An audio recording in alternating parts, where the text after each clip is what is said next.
Welcome into this Monday edition of the Oxford Exxon Podcast. Chase Parham, Neal, McCready, Clark Ford studio here with you this morning. We were trying to discover the origin of a hum, and apparently it stopped once we turned the mics on. So Makes sense. I don't know. Yeah, an actual sound engineer would have a field day watching us play with a soundboard in the mornings. But nonetheless, here on this Monday, here with you, leading up Ole Miss and Texas A&M, 6:30 Saturday night from College Station. Yeah, College Station. Kyle Field is what I was looking for.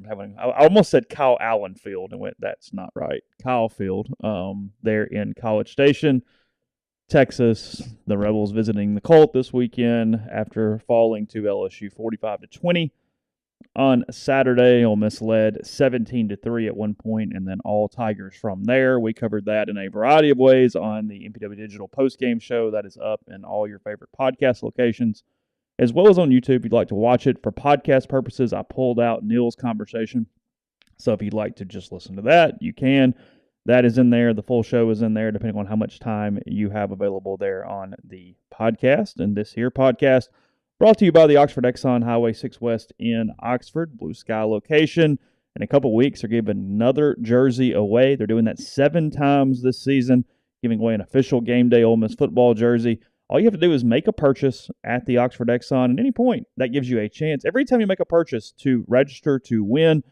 How many ever purchases? That many entries are possible with the Blue Sky location here. Lunch specials, remember those. They come with any size fountain drink and bread as well. I believe chicken spaghetti is the special today, if I have that right, here on this Monday morning. And again, coming to you from the Clark Ford studio. We are. Clark Ford is in Amory, Mississippi. 662-257-1900 is that number. Call it. Ask for my friend Corey Clark. Tell Corey what Ford product you're looking for. He'll send you a quote within 15 minutes in business hours. It's right to the bottom line. There's no hassle. There's no haggle. You get your quote. The rest completely up to you. You can shop that quote around. You can do what I've done, but I recommend that you do, and that's hop into a Clark Ford today. 662-257-1900. Guest, join on the Rafters Music and Food Hotline. Rafters Music and Food on the square in Oxford. Great place this weekend. If you're not going to College Station, stop by, grab a burger, a po' boy, an appetizer, watch some of the games before the Ole Miss game, whatever the case may be. And also don't forget Rafters in New Albany. A bot coming out early this morning. Ooh. Wow. Got going. Early rising bots here on It's an interesting name too, isn't it? It is. It is. It's interesting. Yeah. I mean, sometimes you feel a certain way in the morning. I mean, not typically on a Monday morning. Usually kind of busy Monday morning. Yeah, they're up. I mean, early birds and worms and whatnot. I guess so. So, I don't know. We got 1,000 different places we can go. My head's kind of scattered at the moment. We're going to look at lines today. We'll look into next week. We'll do the final bit of autopsy there on what happened Saturday in Baton Rouge. Because a good bit of autopsy, by the way, in 10 Weekend Thoughts. It was. If you subscribe to rebelgrove.com, check out 10 Weekend Thoughts. They're brought to you by Game Changer Patch Company. There's just a lot there. I used a few bullets yesterday. I couldn't make those calls week after week after week. People would be like, hey, I'm not doing this. But I used a few yesterday on my way back. I actually used a couple Saturday night late, and then I used a few Sunday morning on my way back from Baton Rouge. I left Baton Rouge at about 7, a little before 7, I guess, and called a few people after 8 a.m., got some feedback on what they saw, what happened, what they thought. I didn't use it all because, frankly, to be honest here, some of it would have been so harsh that it would have lit up the message board more than I felt like lighting up a message board. There were some takes from people who are informed, so it was interesting. I'll say this is a big week for Ole Miss this week. This is a big game for Ole Miss to kind of right the ship, get back, get a win, fix a few things, because there was a consensus that LSU probably put some stuff on film that now is going to get attacked. Now, keep in mind one thing: LSU has some defensive personnel that not everybody has, but A&M's got it. That's what's interesting. A&M sucks. They're a bad football team. But their defense, from a personnel standpoint, is pretty good. And so there will be some interesting things to watch on Saturday. Yeah, look, I mean, and look, this is not Pollyanna. Ole Miss has major issues. They showed major issues. They lost games, and their schedule is only getting tougher the rest of the way. Alabama remains, like you said, a talented defensive team, and A&M is awaiting on Saturday. This is the worst team left on the schedule. Yeah. Well, yeah, no doubt. You got a trip to Fayetteville, which is always odd, and then you have the Egg Bowl, and hell, I don't know. So I kind of kept coming back to it yesterday, and when Ole Miss was 7-0, nothing's ever as good as it seems, and nothing's probably as bad as it seems today or right after the game in a lot of ways. Sure. I rewatched the game yesterday. I know. Many of you guys probably didn't do that, but I kind of wanted to see it again. Yeah, for sure. For a couple different reasons. One is, and we talk about this all the time, I mean, you cover one team, you probably get a little more hyperbolic on wins and losses because we see warts everywhere. We're not watching South Carolina to go, that outside linebacker play is not real good, and that's going to bite them. And I don't know. I'm just watching final scores and games and whatnot. Sure. And in college football, teams have these. Oh, yeah. That's a good point. The Alabama thing, personnel-wise, is just a huge problem. It's a horrific matchup. Yeah. It's horrific.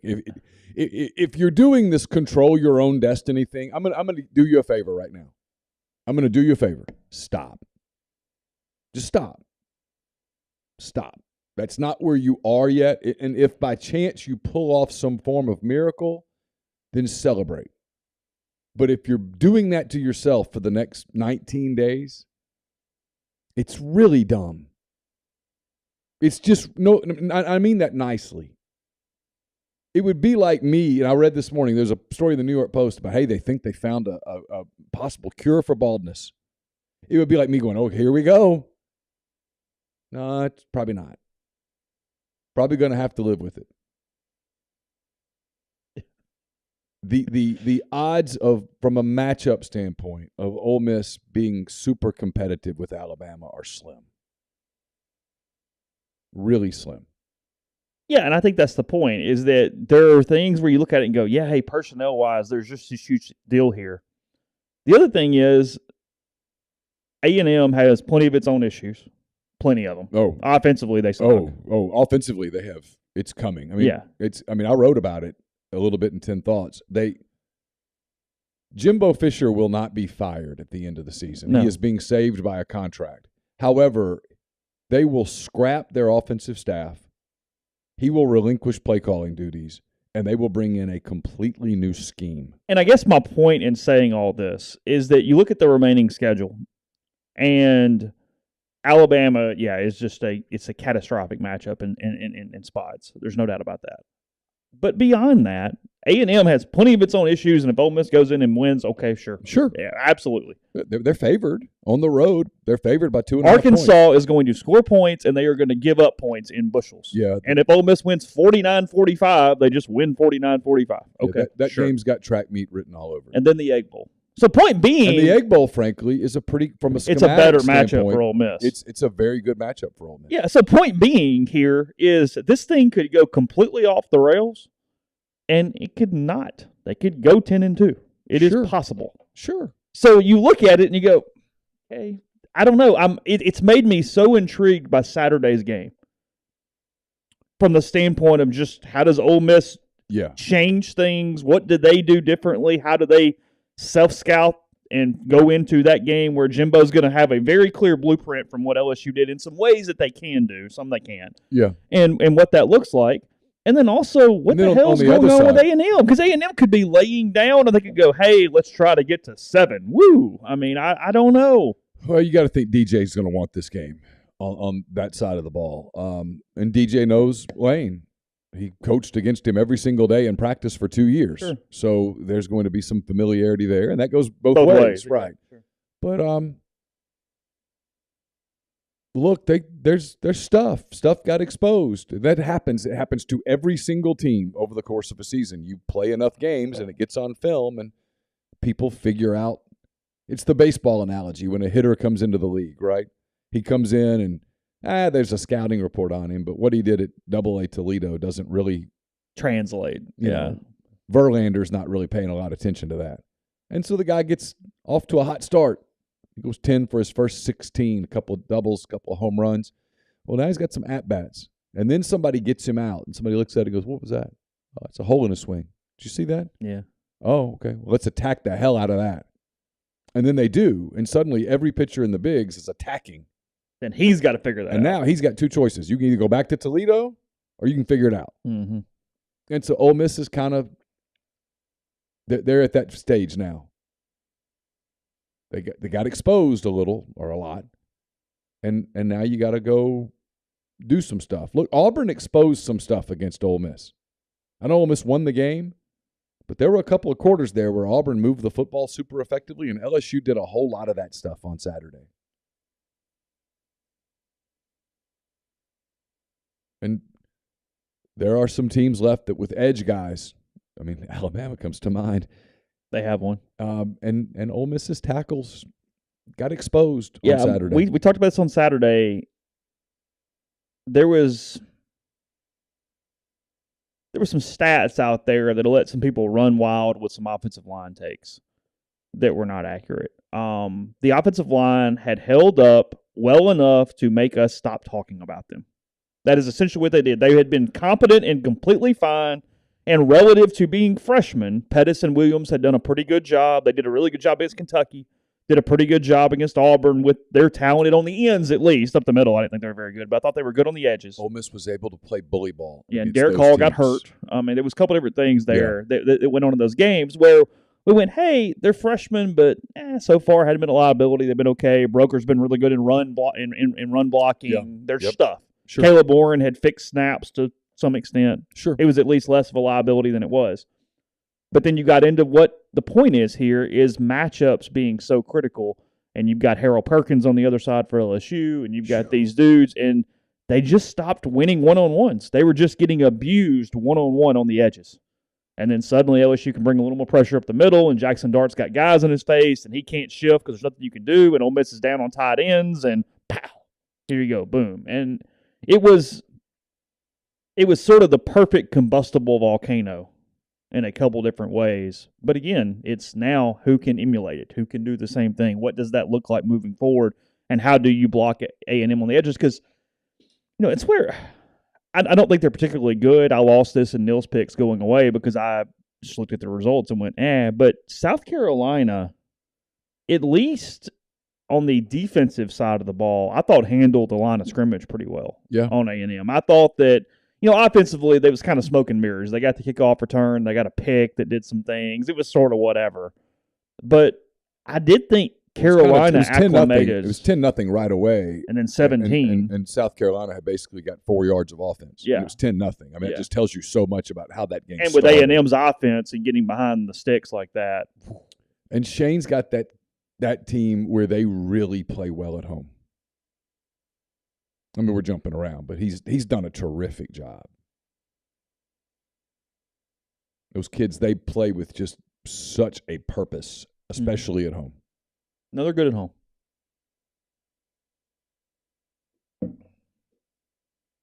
I mean, there's some positives. Jackson Dart played great. Jackson Dart was really, really good. I don't know what he graded out or whatever. That guy got hit a ton, and he just kept playing. I know he missed the sluggo route deep to Mingo, but now look, that's not a high percentage play. I mean, that's a throw and a catch and he had to move on that play. He had to move a little extra on that play because of pressure. So it wasn't exactly the way it was drawn up. I thought he improvised really well. I thought Malik Heath played a great game. He did. I thought there was stuff to build on. Quinshawn had a real solid game against the dude too. He was by himself against the team that was keyed on him. I mean, they were locked in. I think Judkins now has 5 100-yard games through his first 8. Again, the career school record is only 14. He has 5 through 8 games. Okay, I like his chances. Yeah, he hangs around for 3 years and I like his chances.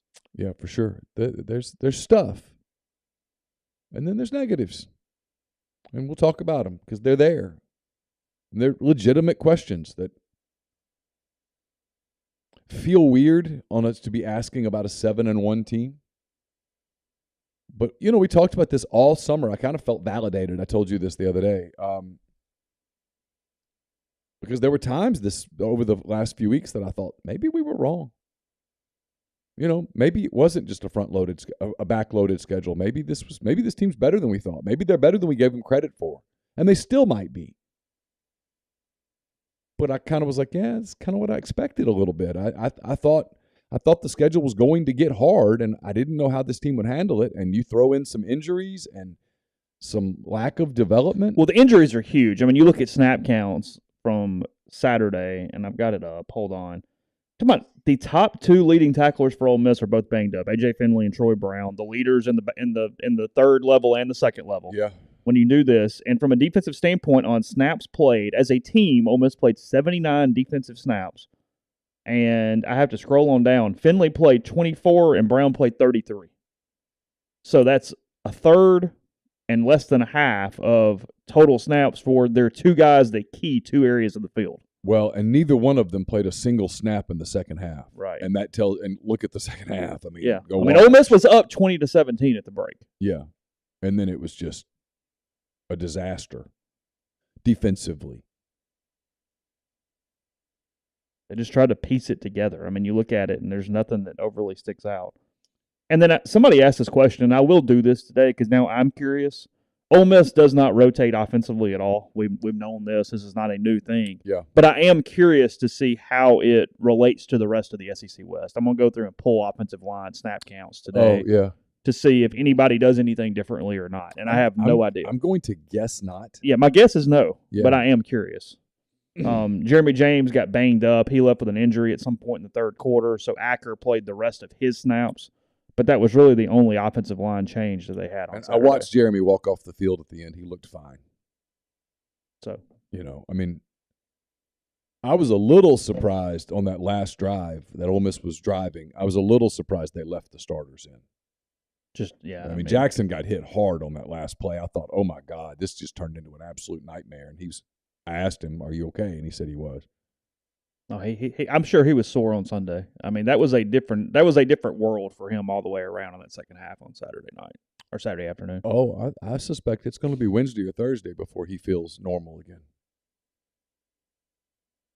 And they've got an open date coming. They need it badly. So it's just a big week for them because, like you talked about, there's a difference between beating A&M going into the open date just from a psychological standpoint and losing to A&M going into the open date where you Alabama's coming, and that's just such a assignment. Look, you want to win all your games, but Ole Miss is not used to losing. They've got to deal with the week of the crap film where you don't learn from the win. Leo Lane's talked about week over week of, hey, it sucked, but hey, we won. We can go in there and talk about the win. No, sure. You can't. You talk about getting your ass kicked in the second half. That's what you do today.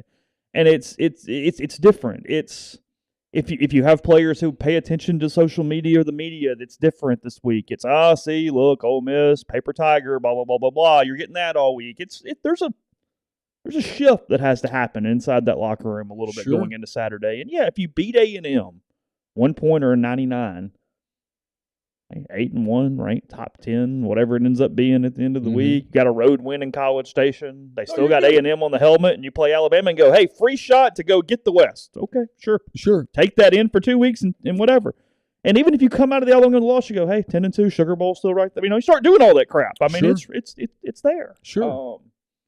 So no, it is the ultimate swing game Saturday in College Station. There's just no doubt about that. And I don't know what A&M you're getting. I mean, I have no idea what that looks like. I would imagine you're getting the freshman quarterback. Do you? That'd be my guess. That looked like a non-contact injury. Those typically are not good. I mean, he didn't get hit on the play that he got hurt. Yeah, he being Haynes King. Haynes King. Yeah. I mean, that was makes me think that something happened. I'd be surprised if he plays effectively or if he even plays at all. Now they've got A-Chain, who probably right now is thinking, I wouldn't mind getting out of here and getting my money. But he's a load at running back. I mean, he's a dynamic player. And then defensively they're really talented. I mean, they don't give up a lot. They've lost games this year, but the only reason that they've even stayed in a couple of games is because of their defense. I mean, even Saturday, their defense gave up 20 points or fewer, or whatever it was. I mean, they had they're solid. Yeah, they're solid. So I don't know. It's at home. It's at night. Blah blah blah. I don't know. I mean, Vegas installed Ole Miss as a 2.5-point favorite, which means Vegas thinks Ole Miss is about 5 or 6 points better than A&M. Yeah. It's an A&M team that's won one conference game that, frankly, they were very fortunate to win. It's also hard to see a lot of gamblers betting on A&M right now. Sure. So they had to milk it. I mean, it's Monday. My inclination would be to take Ole Miss and lay the points. Yeah. I think. But look, there's some issues with Ole Miss. Obviously, there's people asking, you don't develop depth unless you play it. But you don't play guys unless you think they can play. And as we get into the last month of the season, that's going to become one of the storylines, whether they win or lose. These guys who aren't playing at all, is it because they're not any good? Mm-hmm. Is it because you misevaluated them? Is it because they're not coachable? Is it because they can't be developed? Is it because you're stubbornly sticking with the same guy? What is it? Because I told you on Saturday, and I would have said this had they won Saturday, I expect a lot of activity, portal, both in and out. I expect a bit of a revolving door. Yeah, no, I agree with you. Podcast brought to you in part by Northeast Spark, NESPARC, service people across rural communities. 2 packages, the Ignite, the 100 Mbps, or the Blaze, the 1 gig that powers the Clark Ford studio. Your hometown team bringing you world-class broadband. That's nespark.com, 662-238-3159. Phone service, pro controls, network security, and more. So, again, get the best internet in Lafayette County, also parts of Pontotoc and Union counties. If you did not previously have internet service, that's 662-238-3159. I know as we get started, it'll be another week of shows on MPW Digital, our YouTube channel. One of those is Pete's Pigskin Preview. It's presented by Walk-On's Sports Bistro, where they put everything they've got into bringing you game day with the taste of Louisiana. Dig into their mouth-watering, made-from-scratch Louisiana cuisine. Po' boys, gumbo, voodoo shrimp, plus fan favorites like juicy burgers and fresh salads, all in front of 70-plus TVs, 40-plus ice-cold beers on tap. Check them out in Oxford or Ridgeland today. We're also brought to you by Dead Soxy. Go to deadsoxy.com, promo code Rebel Grove. Get 25% off the best socks you'll ever put on your feet. I talked to Davison Igbenosin yesterday. That'll be up on the site a little later today. That's his show, brought to you by the College Corner. It's your one-stop Rebel Shop, 2 locations in the Jackson area in Ridgeland.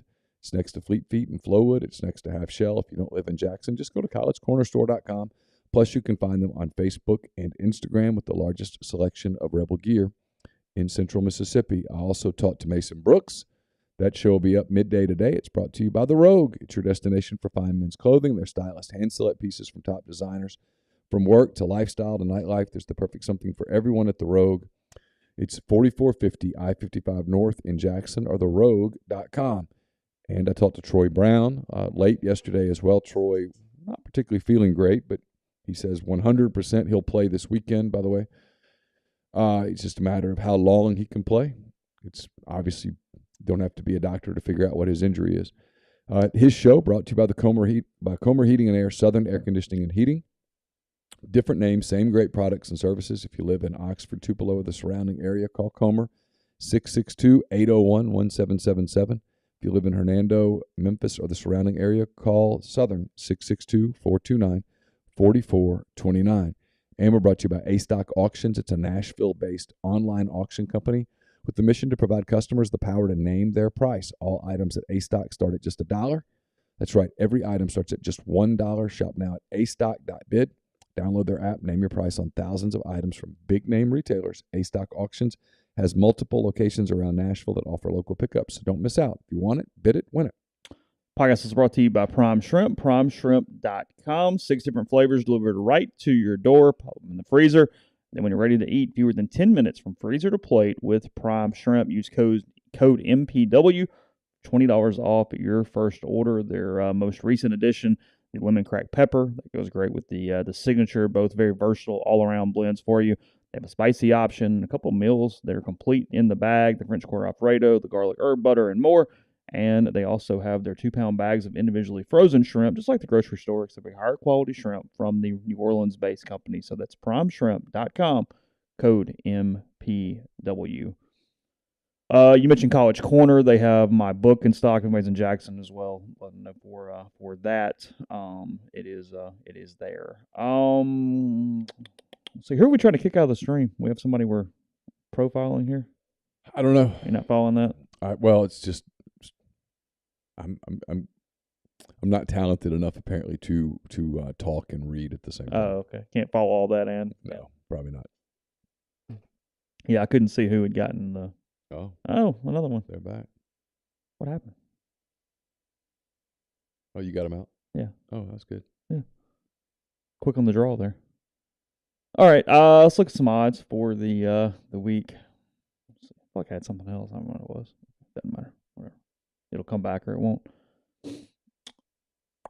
Not giving Washington. Is it Washington or Washington State that's playing Utah this week on Thursday? I don't know.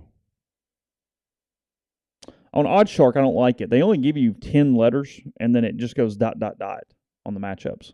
So I don't like I that can't either. see if it's Washington or Washington State. Southern Miss playing Louisiana Lafayette at 6:30 or on Thursday. I'm assuming that's on some TV somewhere. Louisiana Lafayette, a 1-point favorite there. Will got him a win against Texas State over the weekend. They scored with like 30 seconds left, something like that on a big pass. I saw highlights of that. Friday night, BYU, who is scuffling right now, they are a 3-point favorite at home against East Carolina. East Carolina got a win against somebody on Saturday that was okay, right? If you say so. All right. So my ESPN didn't work on my computer. Oh, really? And I was at Tiger Stadium. I got there at 11:30 and left Tiger Stadium at like 8:30. I don't know what happened in college football. East Carolina hammered UCF is what it was. Gotcha. 34-13 over the Knights on Saturday. So that's what it was. I knew I had seen it somewhere. Oklahoma, Iowa State is on Saturday. It's an interesting game in Ames. Oklahoma, a 1-point favorite on the road at Iowa State on Saturday. Yeah, my inclination is to take the Clones. I think mine is too. Kind of the gut there. 11 o'clock, Arkansas and Auburn on Saturday. A lot of this might just be Arkansas, 4-point favorite on the Plains. A lot of this might just be what Auburn wants to do. Like, how interested is Auburn? By the way, some rumblings there at Auburn that this AD thing might not be as cut and dried as people think. Got names on who else is in it? It's an AD at I'm trying to remember where he is now. Supposedly the league is pushing for a different candidate. The league? Mm-hmm. Mm-hmm. Why? I don't know. Feels like they shouldn't have say. I don't know that they have a say. I mean, mandating it. No. Just encouraging. That's what I've been told. I mean, if you're Auburn, why would you give a damn on Saturday? I don't know. They gave a damn in Oxford. Played really hard. He's done a good job of keeping them to play hard now. Played really hard. And if you're Arkansas, you're coming off an open date too.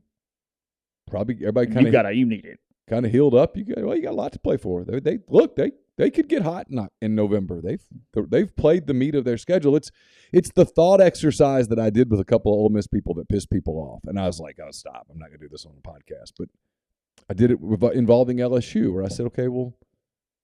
Someone goes, "Hey, do you think we're the 7th best team in the country?" This was Friday, and I said, "Probably not." Why? And I said, "Well,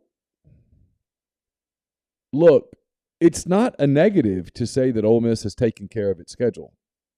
They've beaten who they were assigned to play. But it's also not being negative to go, I'm not sure they've played many people. You know, Matt Moscona's take of LSU was a little more battle-tested. Probably true.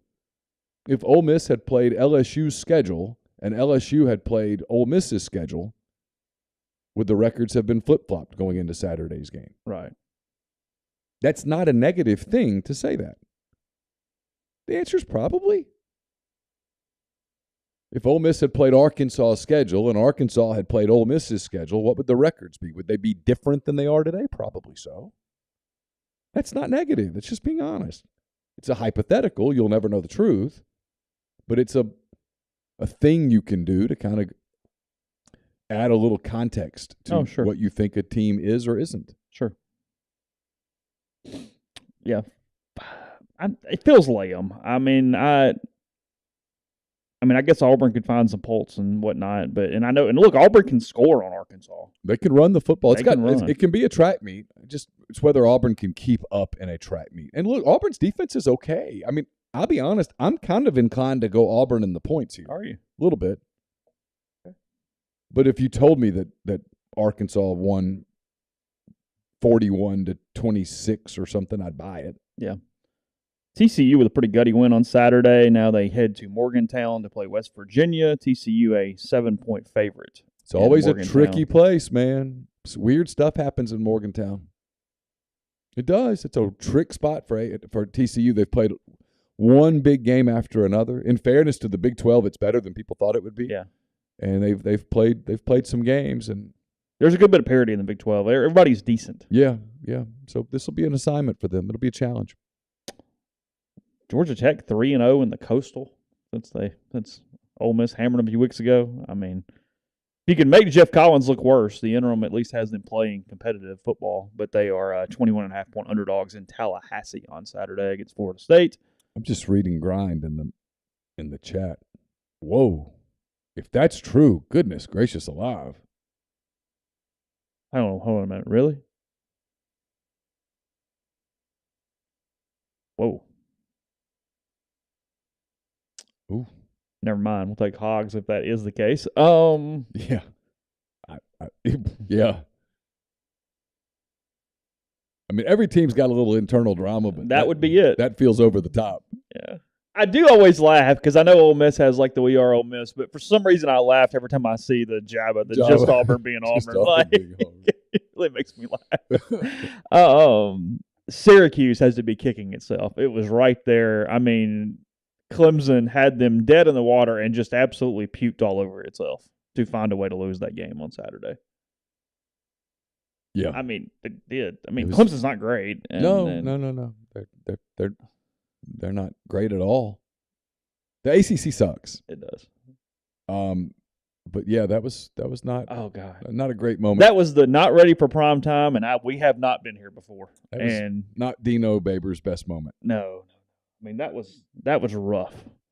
Now they have to turn around. They get Notre Dame, who's not very good either, at home. Notre Dame getting 2.5 in upstate New York on Saturday.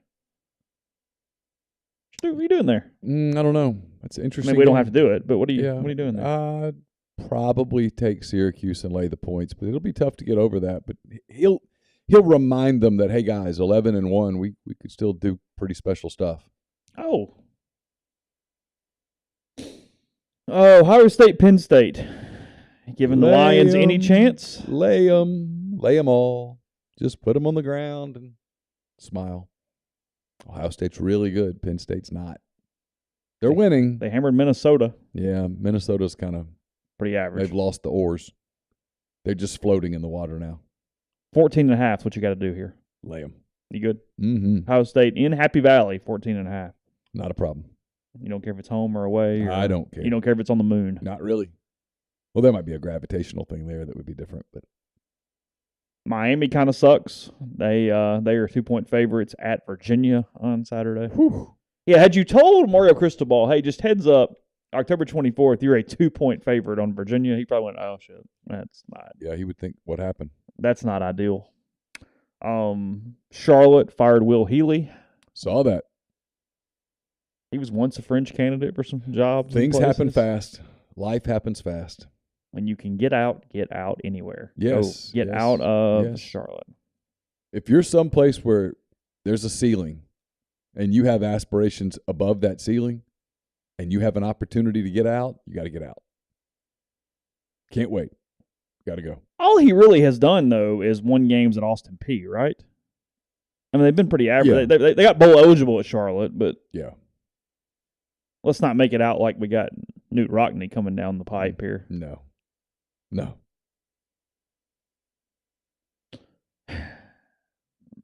They play Rice, and they are 16.5-point underdogs to Rice on Saturday.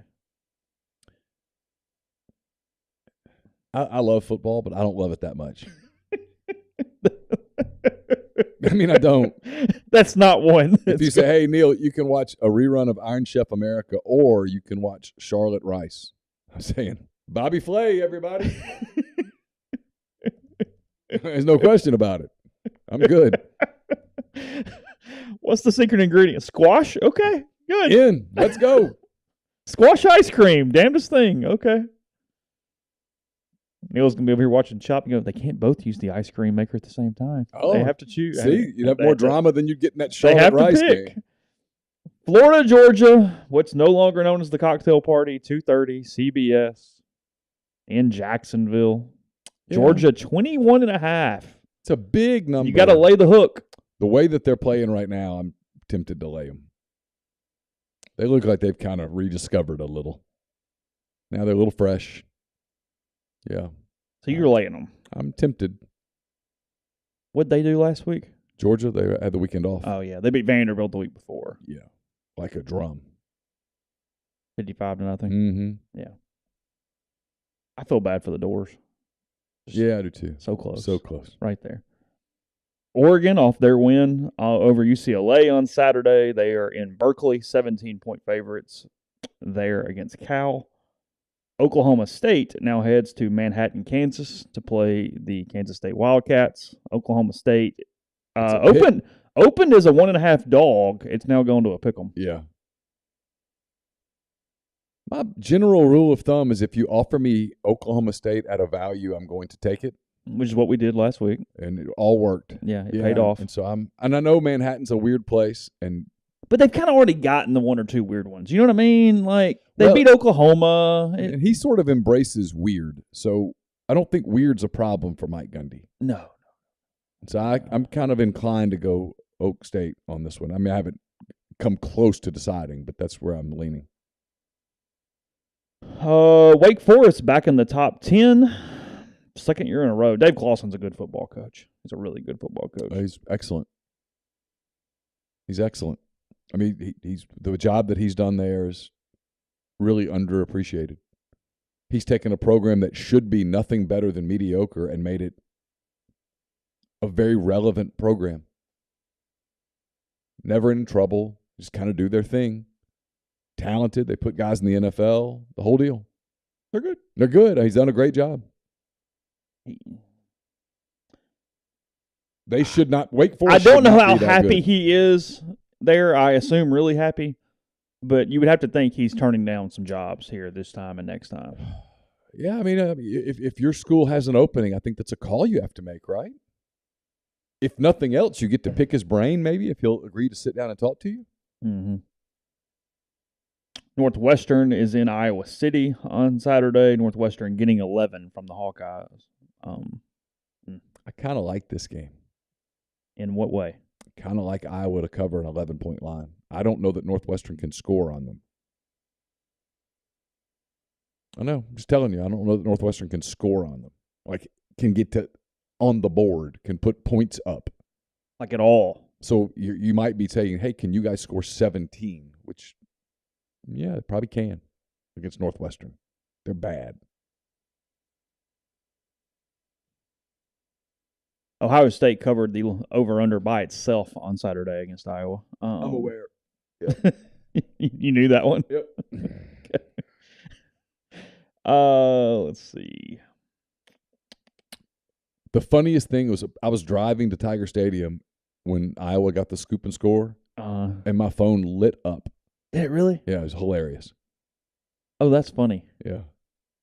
But then. SMU almost pulled one off in Highland Park. Cincinnati wins 29-27. SMU had a 2-point conversion to tie there in the final minute or so of that one. They are at Tulsa for actually a decent American game on Saturday. The American's actually a pretty good league. Yeah, SMU a 3-point favorite over Tulsa on Saturday. Cincinnati a 1-point favorite over UCF in Orlando. They are a much better team at home than they are on the road. UCF's won some games at home. Yeah. I don't think I ever actually kind of like Cincy there, though. I don't think I ever mentioned who Wake Forest is playing. They were at Louisville, who actually has fixed their season a little bit. Louisville's okay. Yeah. They're not good, but they're in that crappy conference. They're fine.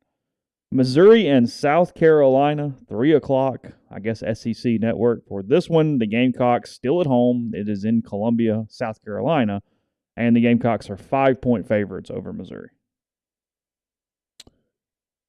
I'm surprised the line's this small. But Missouri just plays close games. They lose them all, except Saturday against Vandy. But they kind of hang with people. But they were up 17-0 at halftime of that game, maybe, and didn't score in the second half. Yeah. Is that right? Yeah.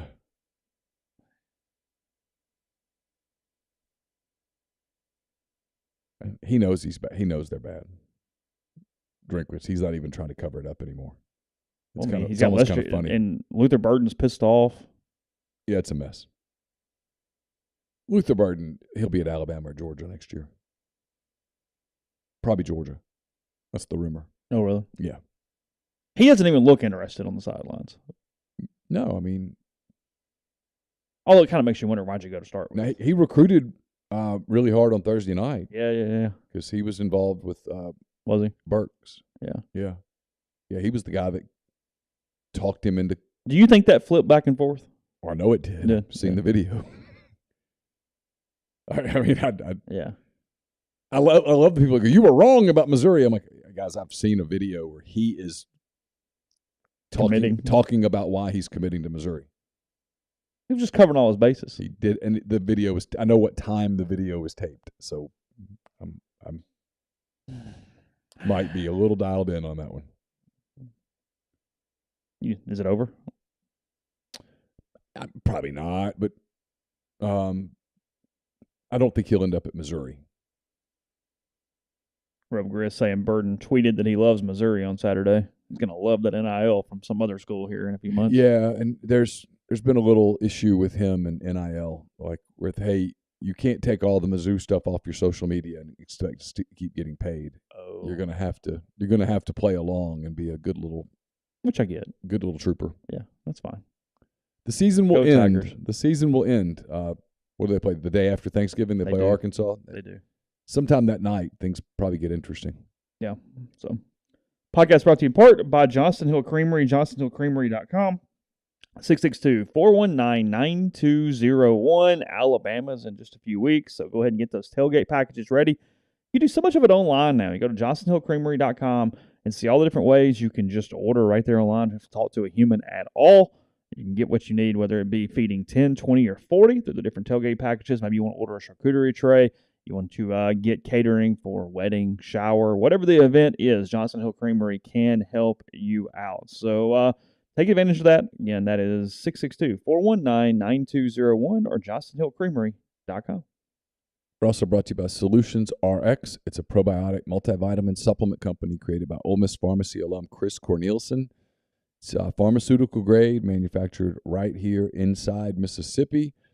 I've been taking some of their products for a while now, just kind of helping put vitamins back into the body, helping me stay compliant with medications. Hopefully helps me stay healthier over the long term. You should think about doing the same. Go to solutionsrx.com. Enter promo code OEP at checkout to get 10% off of your first order. Also brought to you by Holcomb Portable Buildings, 7991 Highway 7 South in Holcomb, Mississippi. They'll custom build your building to your specifications at Holcomb. You pick the color, the style, the windows, the doors, and Holcomb makes it happen. 662-226-2233 or go to holcombbuildings.com. 7 South Tailgating is still taking requests for the final 2 games of the year. 7southtailgating.com. Once you tailgate with 7 South, you won't want to tailgate any other way.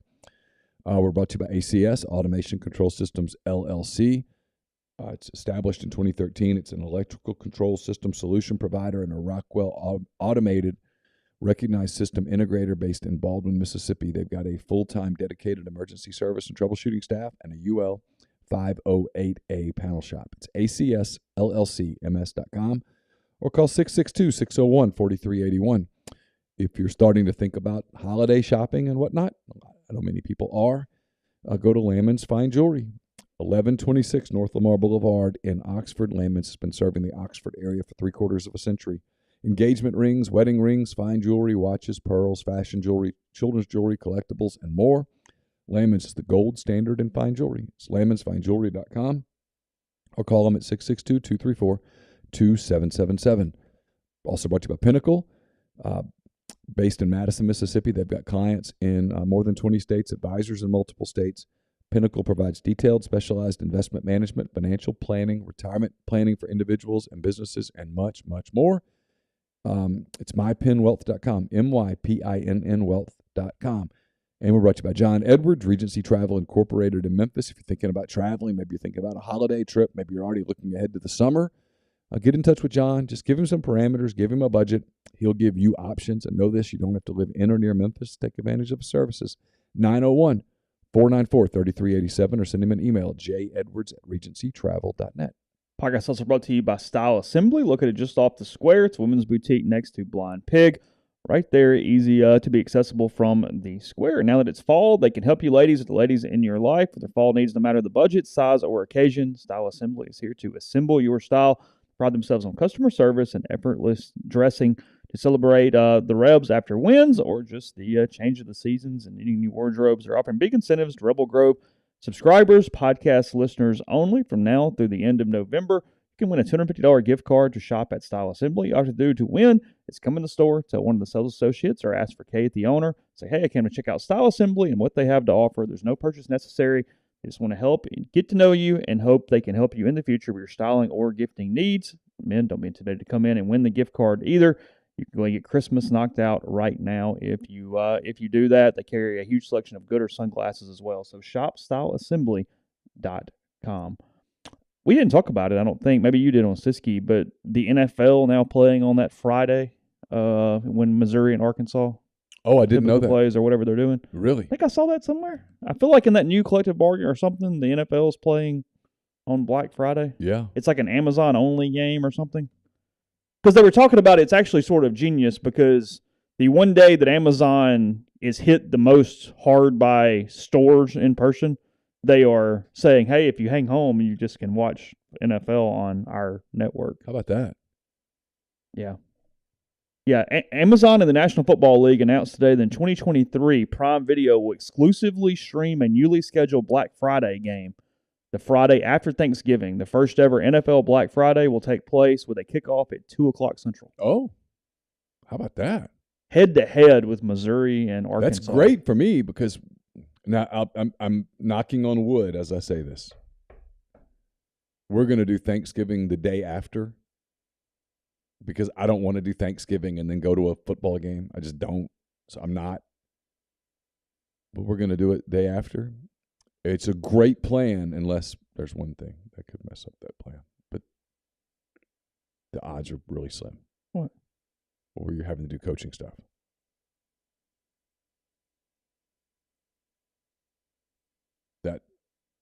That changes everything when that happens. It's like just throw the turkey into the woods and be done.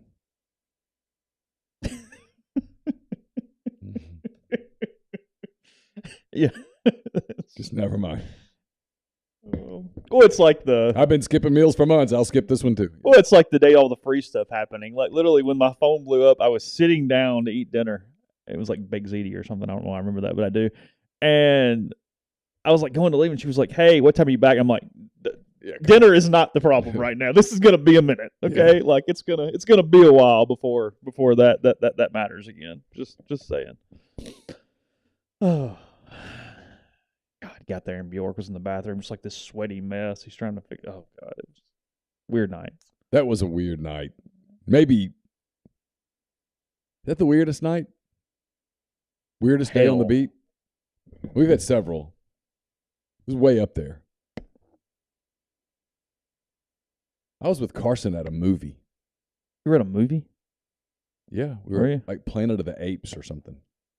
And I felt so bad because he kept looking at me like, Dad. And I was like, buddy, I gotta step out here. Luckily, we made it to the end of the movie. And then I brought him home, and I felt bad, but, it is what it is. It is what it is. I don't know. That, the strangest day, just from, okay, now what, was the NCAA infractions day when the whole thing ended. Just because we'd been covering it for so long. It's all we did every day. And then it's over, and it's bad, and it's like, okay, now. That was weirder for you than it was for me. What does it look like For some reason, that day for me just didn't even really. Well, it was like strange stuff. It was like you had that stupid-ass Vitter quote that was in the press release, and then it got taken out. Yeah. It's like. And they were like, hey, don't run that. It's like, but we saw it. I literally have a It's right here. Like, oh, that wasn't supposed to be in there, but it was. Because Vitter, the idiot, he, in the middle of the trial, what is it called? The case, I don't know. Infractions hearing. Hearing, sorry, that's Sure. it. The lexicon was a little better back then. I mean, Vitter was basically like, oh, yeah, we got all these rogue boosters that do. I was like, shut up. What are you doing? Yeah. Like, he basically just told on the place. He was so incompetent. That was terrible. He had an edge to him, though. Oh, he was pissy that day. Well, I mean, I experienced his edge face to face. Yeah.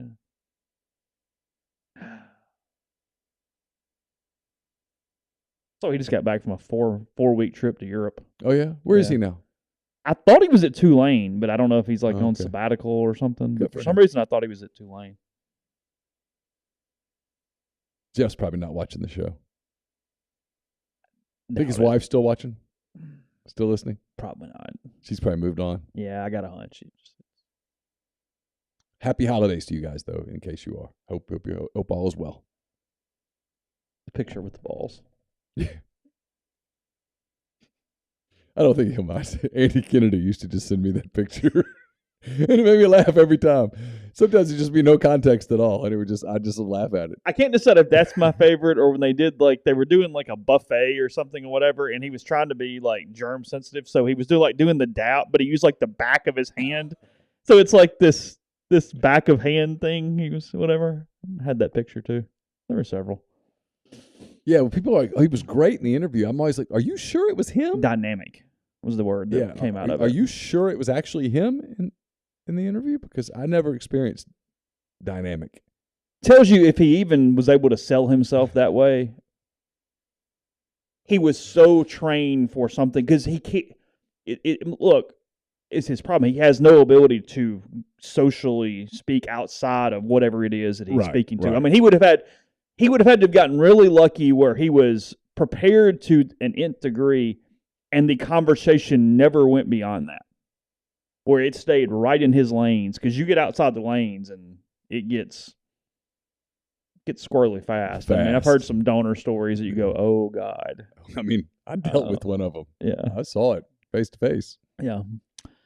South Owl coming off its loss to Troy that Neal witnessed on Thursday. They are in Jonesboro, Arkansas, giving 11.5 to the Red Wolves on All right, Saturday. I got a take, and I've saved it. Okay. I was at that game. You were? There was 500 yards of offense in that game. I'm getting to something, I promise. Okay? Total? 10-6 was the final score. Yeah, right. There was one injury that took a couple minutes. That game lasted 3.5 hours, and I will tell you why. Because there were 10, count them, 10 TV timeouts that were all 2 minutes and 50 seconds or whatnot. Sure. A 10-6 college football game should not last 3.5 hours. You're no longer thinking about any of the people in the stands. You're just not. Did we ever think they were? Nope. But there's got to be a better way. Well, it's Because the NFL shows you the better way. It's the conversation that I guess Jeffrey and I had for sure. Maybe we had it too. I don't know. We do so many damn interviews. I don't know who talked, who was on or not. If it was today, I was just with Jeffrey. But we do all this stuff about, oh, well, we just can't because TV runs this place. Blah, shucks. I mean, as Jeffrey said, have you seen the check the NFL gets from TV? Oh, they pay them too. it's for sure. He's right. The entire country knows it's a better viewing experience because that's not gameplay. I'll play the argument with you, and I think I agree that college quarterbacks can't handle running clocks on certain things, and that there are gameplay things that need to be different from college to NFL that are going to lengthen the game. Okay. It's the damn TV timeouts that have no impact on the game whatsoever. And when the play goes to review, take your TV timeout now. Go ahead, do it. Well, we're using review as a crutch instead of a tool. Yes. At this point. That if it's, by God, there are obvious things that are taking 3 minutes to review. Or do the ad split screen while the review's going on. We don't know. Who cares? Sure. You're either listening to the ad or you're not, right? The PGA Tour does that playing through thing where they give you half the screen with it still on golf and then half where they add plays. Fair, fine. Oh, that's good. Yeah.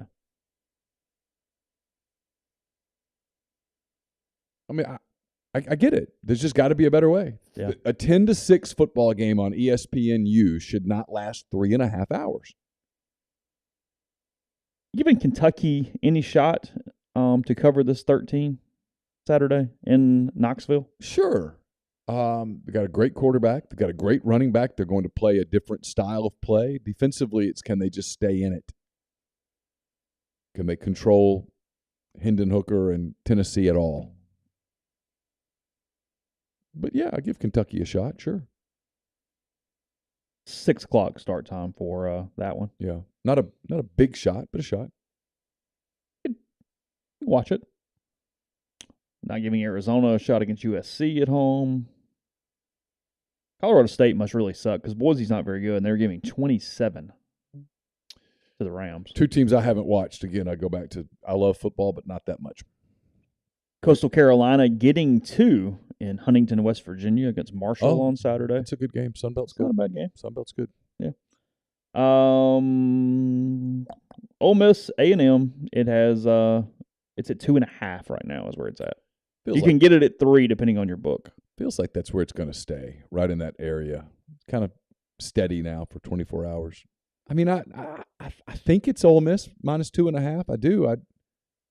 What's the over-under? I kind of like the under. 55.5. Kind of like the under there. Early money on Ole Miss. Ole Miss is just so beat up. So many injuries. I mean, does A.J. Finley play? Troy's not 100% at all. No, look, I talked to Troy. Yeah. You'll hear this in the show. You don't have to be a genius to figure out the injury. Mm-hmm. He's going to play until it happens again. Yeah. And then once it happens, he can't play because he can't feel his arm.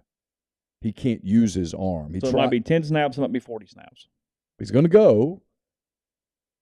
I mean, he did not feel good. He won't practice this week. I wouldn't think, and he can't. Well, he sure can't hit in practice, but he's their best linebacker. Yeah. I mean, getting back to how we started the conversation, this is one of the things. So 2 years in a row, they went out, and maybe we talked about this Saturday night. I don't remember. 2 years in a row, they went out and got a grad transfer linebacker who has sort of saved the day, Chase. It's a fair question, and no, we're not asking it in a press conference setting because you're doing other people's work. But it's a fair question to go, why haven't you been able to sign linebackers and develop them? Listen, it's a fair question to ask, why have you not been able to sign wide receivers and develop them? Yeah, sure. This is the third. Brown, Burkhalter. They've had 3 recruiting classes. Who is contributing at wide receiver? Jonathan Mingo, who was signed by the previous staff. Mm-hmm. Malik Heath, who's a transfer from Mississippi State. Jordan Watkins, who's transferred from Louisville. And after that, you're getting into maybe you're talking Dayton about Wade. Dayton Wade is a walk-on transfer from Western Kentucky. Where are the wide receivers that you sign that develop? And why not? Mm-hmm. That's fair.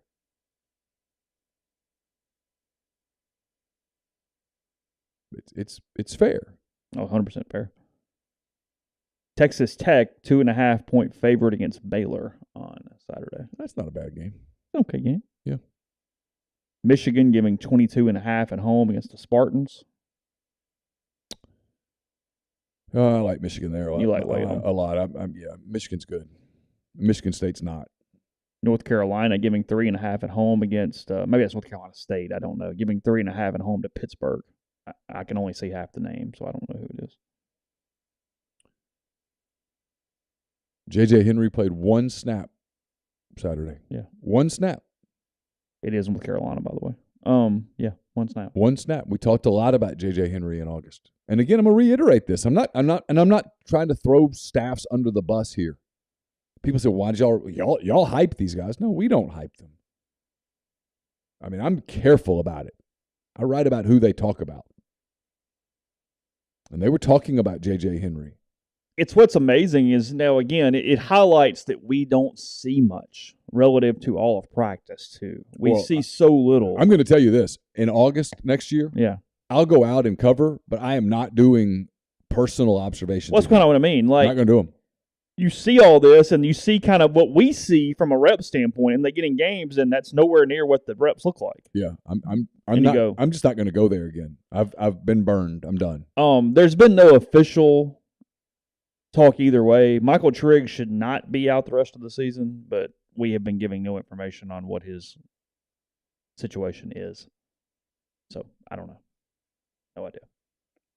Yeah, that's frankly another story that is just complicated. According to doctors, his injury should be a 4-week process, which would be the Alabama game. Come back for Alabama, and boy, they could use him. Oh, I mean, the offense is not the same without him. Mm-hmm.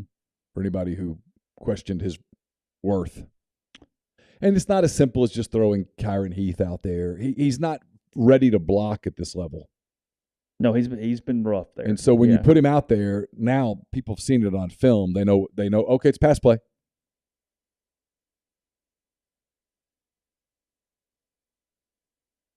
If you like your midnight game again, you get it. It's Hawaii and Wyoming. No. Kicking off at midnight. No. On Saturday night. We might still be going at midnight. Yeah. Probably. Oh, I would think so, because we won't start till 10. Right there at it. So we'll have, for those of you who've wanted a return to the past post game, you'll get it for a week on Saturday. I'm not going to College Station. Just my flight back was scheduled for 7:30 a.m. and that it's just not. It sounds miserable. So I gave myself a gift.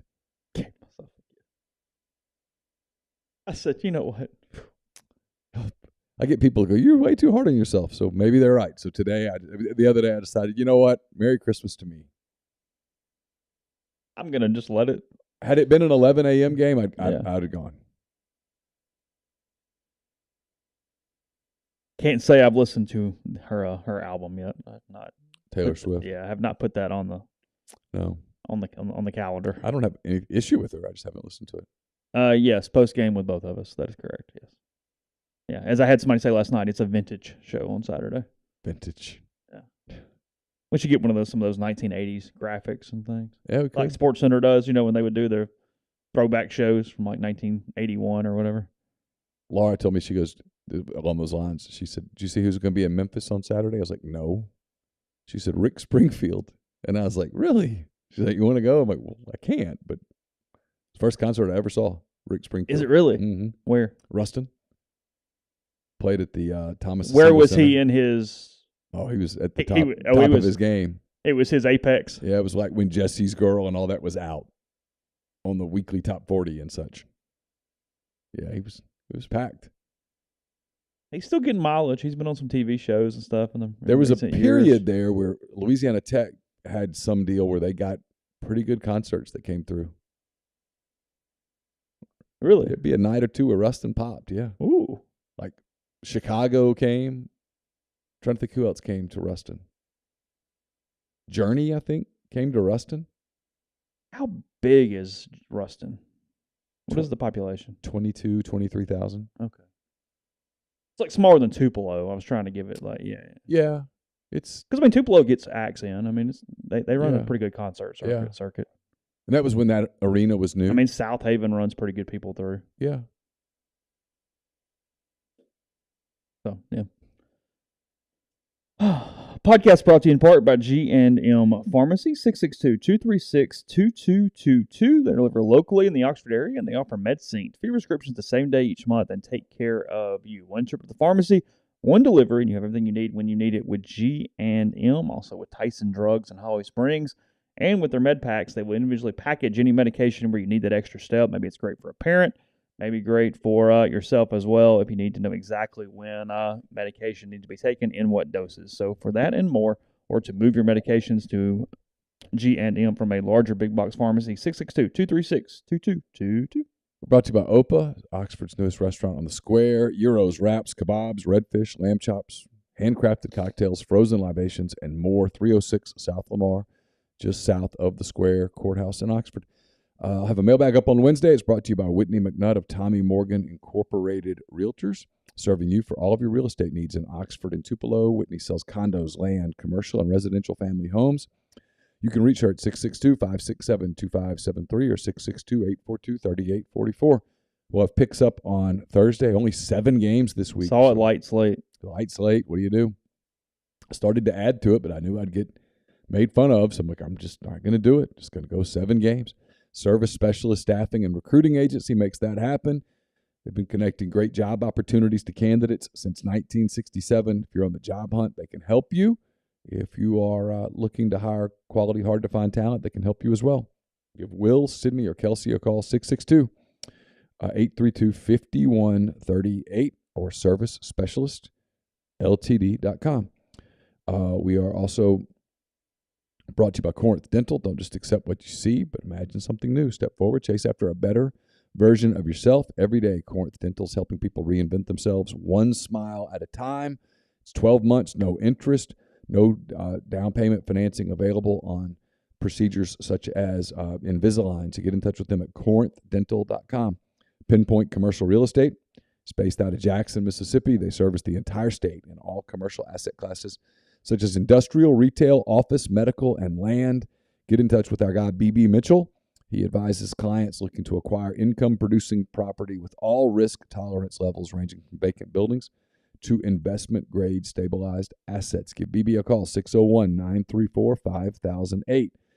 I'll have what he said, what he meant, up to you today at rebelgrove.com. That's brought to you by myperfectfranchise.net. They offer the ability to create income and wealth. Let Andy Ledecky guide you through a comprehensive franchise evaluation.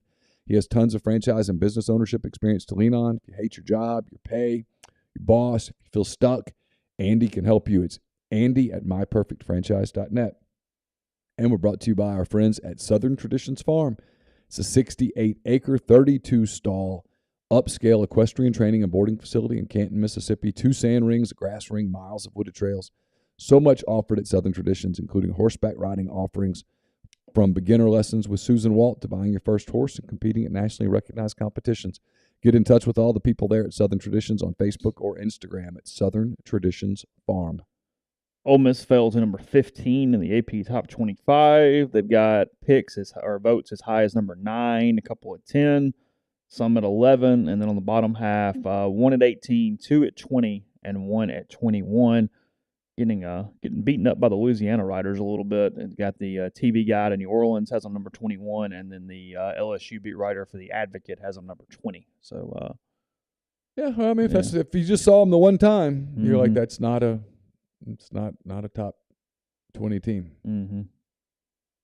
Overall, the poll. Georgia number 1, Ohio State 2, Tennessee 3, Michigan 4, Clemson 5, and Alabama 6. Somebody gave Clemson a number 1 vote. Oh, come on. Stop. Just stop. Who was that? I mean, these are the objective, real journalists. Let's find out who they are. They are. San Jose Mercury News. Oh, there you go. Clemson, number 1. Number 1, Clemson Tigers. Yeah. I mean, how? I mean, there's no way if you're watching any college football you think that's the best team in the country. That's horrific. No way. If you've watched Ohio State and you've watched Georgia and you still put Clemson number 1, come on. LSU 18, Kentucky 19, Tulane at 23. Yeah. NC State 24, and South Carolina in at 25. Yeah, it's a big day for them. No joke, big day for them. They're 5-2. They should beat Missouri. They should get to 6-2. Texas, the number 1 team, out at 26. Liberty 27. State 29. Arkansas 32. Yeah. Yeah. Okay. Things that don't matter for 400. Hey, World Series. Did you watch the Phillies yesterday? I did. The bunt. He was bunting for a hit. He was. I honestly don't have an issue. He was trying to drag it. He had been hot as hell in the postseason, but he's Yeah. not a good hitter overall. Lefty. 2 on, 1 out. He was Ninth trying inning, down 1. He was trying to drag it past the mound, and had he would have had They it. asked the manager, and he goes, "Look, it's wet. Left-handed reliever, falls off. Tough guy to hit off of." Okay. Yeah, I mean, because the manager, to his credit, I think, kind of got a little annoyed when he got asked a second time, and he goes, "Yes, it was a very viable play." Like what? I mean, sure. And the pitcher made a nice play. Good bunter. Pitcher made a nice play. The story of that game, though, as it should be, number one was what a call. They set up the call, and then he hit the home run, and the at-bat was great. Bryce Harper falls down 0-2. And he fouls off one pitch after another. And finally, and was it Smoltz on the call? I don't know. He kept saying, hey, you don't want to get over the plate too much because he can drive it the other way. And there it was. The swing of his life. I mean, and I can remember somebody begging his franchise to sign Bryce Harper. Please sign Bryce Harper. Because some guys have it, in spades. Some guys just have it, and he has it. And the Phillies, that contract, it's officially worth it. People ridiculed it. Worth it now. Yeah, they were down 3-2 in the 8th. He hits the home run. Win the game, win the series in 5. The good news is you're not continuing having to play when you're next up against the buzzsaw that is the Houston Astros right now. They are now 7-0 in the postseason after sweeping the Yankees. Verlander looks like he's 23 right now. It's going to be a fun series because of how hot the Phillies are. It's just hard to see the Astros losing 4 games before they win 4. Yeah, they're really just good. A buzzsaw. They're so good. They're so good. But I'm for Philly. I will be emotionally engaged a little bit. I like the Phillies. Do you really? I Do you have like an actual like? Well, I like so many of their players. Okay. I love Kyle Schwarber, one of my favorite Cubs ever. Yeah, sure. I love Nick Castellanos. I've always been a Harper fan. I just think he's a great player. I like Wheeler. I like Nola. Just like that team. They're good. They're fun. I mean, they play in a loaded division and they didn't win it, but they made the playoffs. And all you got to do is make the playoffs and then just get hot, and they did. And that lineup is on fire right now. I mean, I like JT Realmuto. I've always liked him. I like Segura out at second base. Good player. They're just kind of fun to watch. Astros in 6. Yeah, probably Houston in 6. Probably feels like that. Maybe we'll get lucky and get a 7th game. Be awesome. Opens in Houston. Yeah, Friday, I think. Yeah. And the Phillies, man, they've pitched. They've been good. No, you don't make the World Series with that being pretty good. That was electric yesterday, that environment, though. In the rain, just crazy. The whole deal was, you could sort of, when Harper walks to the plate, you're like, oh, boy. Here we go. Like, this is such a big moment. And then he delivers. It was just great theater. I mean, it was. Postseason baseball gives theater now. I mean, that's their thing. That's the Because I'd been going back and forth with Troy Brown because Troy was getting treatment and stuff, and he sends me a text because, hey, I can be ready now if you want to go. And it was right as Harper was walking up, and I was like, hey, give me a minute. I'll be right there. I'll send you a Zoom link. Give me a minute. I want to see this. I just had a feeling. And it was great. It was terrific. Philly's first World Series since they won it in 08 or 09 or whatever year that was. I think that's right. Beat the Rays. Did they? Is that right? Or am I off on that? I don't know. Okay. You could be right. I just don't know. That sounds right. We're going to talk a lot of NFL tomorrow, but the New York Football Giants, 6-1 now. I know. Well, and you know, it's the lesson about quarterbacks is that you do have to make sure before you give up on one that you gave him every opportunity. Daniel Jones is playing pretty well. He's playing fine. I mean, he's playing okay. He's not getting them beat. I think Jeffrey would agree with this take. He feels like Andy Dalton, who's really good in the regular season, but do you really think he's winning a Super Bowl? No, I don't think he's winning a Super Bowl. So at the end of the day, he's only hurting your franchise. Well, but they didn't extend him. No, I know. I'm saying as a quarterback, period. So they didn't let him cripple their franchise. Yeah. If they move on from him, they move on from him. Yeah. He's a smart player. Oh, sure. He doesn't make stupid. Well, no, you said if he's not picked where he's picked, we're just going, hey, good quarterback. Oh, if he's the 11th pick in the draft, we're saying, hey, you know what? All right. I mean, the Bears wish they had Daniel Jones. Oh, God, yes. Buccaneers looked terrible yesterday in a 21-3 loss to the Panthers. Should Tom Brady walk away now? Middle of the season? Yeah. He doesn't want to be there. No, and it's becoming more obvious by the minute. His body language is awful. He looks terrible. It's not what his mind's on. Got all the stuff. Well, his mind's on his marriage, as it should be. And Yeah. I mean, Giselle doing all the social media stuff. Mm-hmm. It's just got to be a mess, right? Oh, it's a mess. That team's not winning a Super Bowl. Shouldn't he just walk away? No one's going to judge Tom Brady any differently if he just walks away. You made a mistake. You came back. I think he thought he was going to end up in Miami or something. Something weird happened. I'd love to know the real story with what really happened. Saints are 2-5 and 1 game out in the South.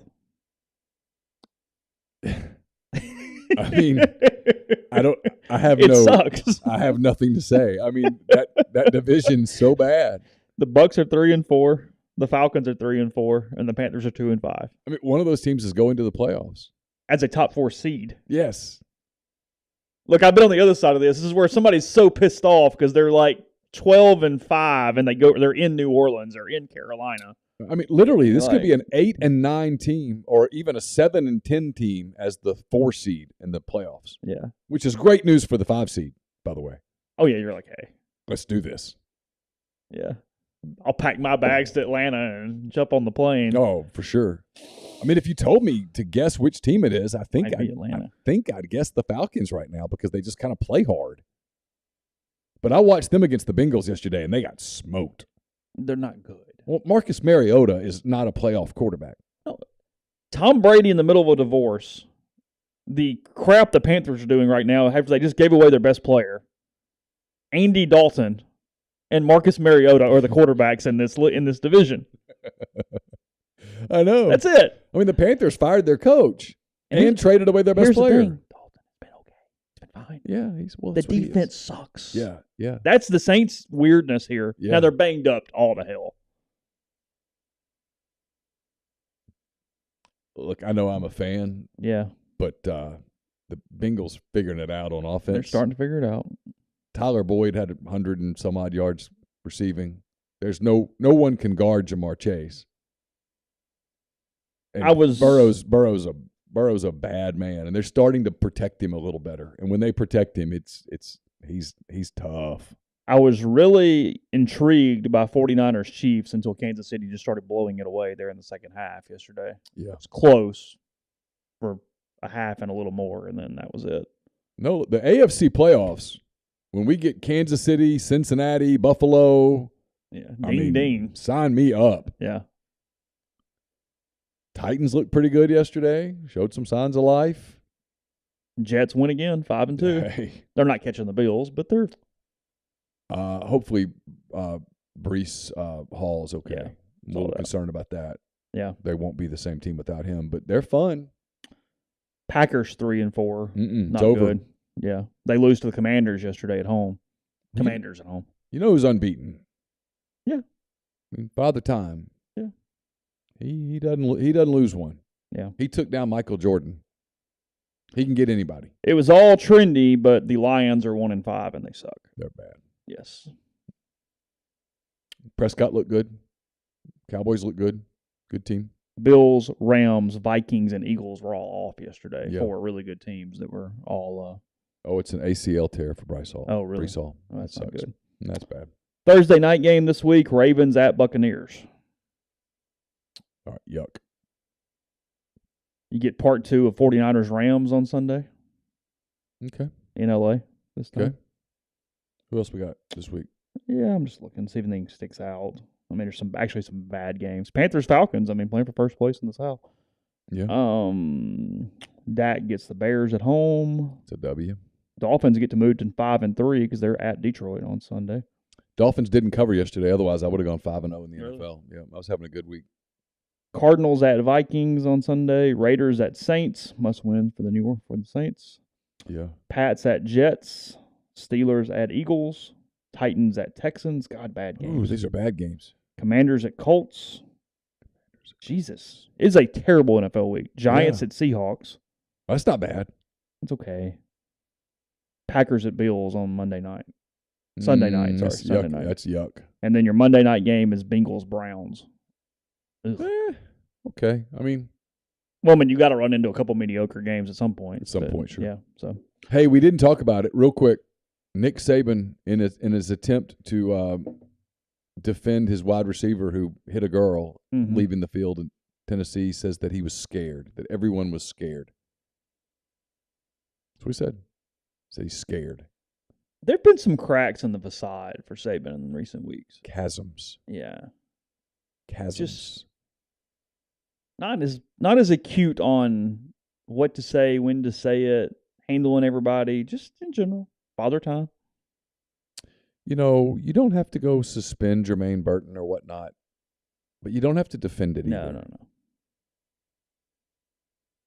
There was a 0 chance that girl, with her back turned to him, posed a threat. Any threat whatsoever. No.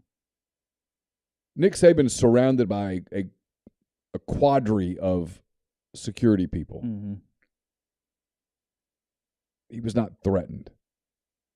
Now, had he said, hey, a year ago, one of my colleagues in the SEC had a golf ball thrown at him and happened to see it and caught it. And look, that we all joke about the golf ball, but could have really hurt. It could have hurt.